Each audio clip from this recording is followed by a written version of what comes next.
Okay, let's get to our final video on the Astable 55 circuit. As you can see, I've already created it. I figured I would just save a lot of time. You guys have created enough circuits on this program to be able to duplicate this circuit. You know where all these parts are, you know how to lay them out. The schematic is right here in front of you.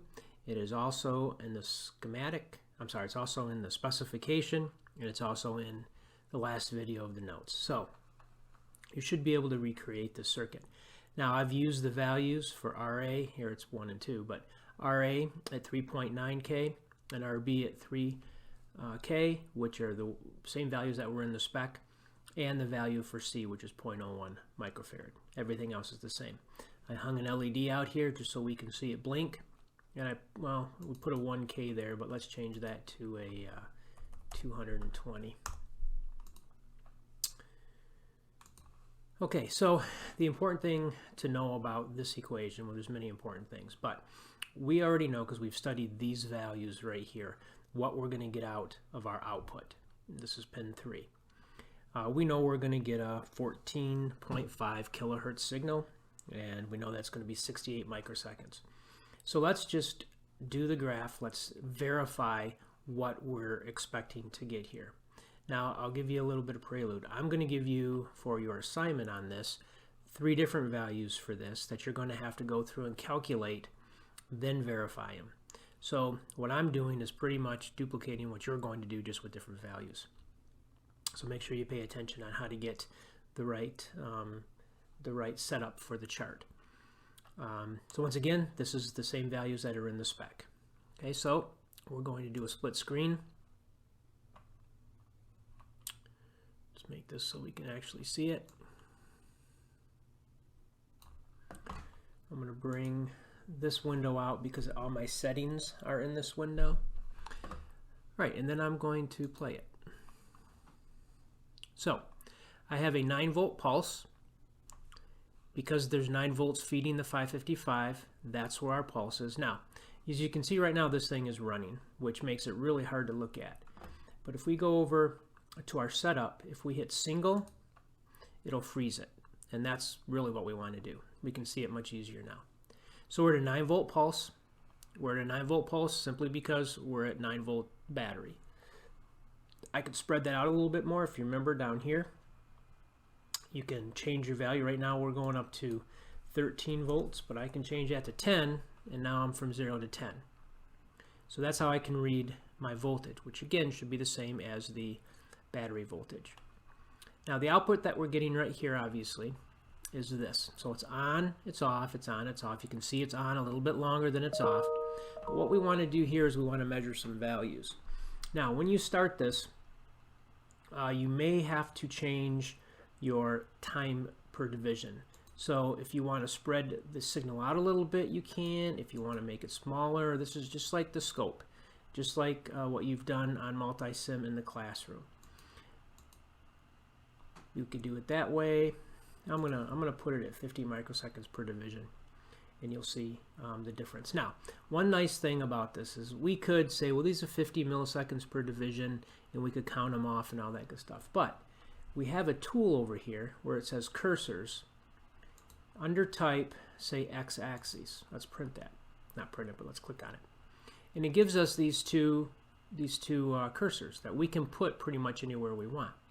Well, if we set those, let's say right where this starts, and then right where this starts, try to get that a little bit more exact, just because that's how I am, right there. Then we can come down here and we can say, okay, that first cursor set at about 69.5, the second one's at 139. We're reading that down here. But then if we look at the difference between this one and this one, that's really our period, right? That's our T. And that's what our delta X is. It's the difference between those two. And it's at 69.7. Well, we calculated 68 microseconds. So we are very, very close, which is a good thing. So we verified our period, our T. We can even verify our T1. If we set this cursor to that mark and that mark, now we're at 48.4. Well, we calculated 47.8. So once again, it looks pretty good. And remember, that's our on time. We can then calculate the off time.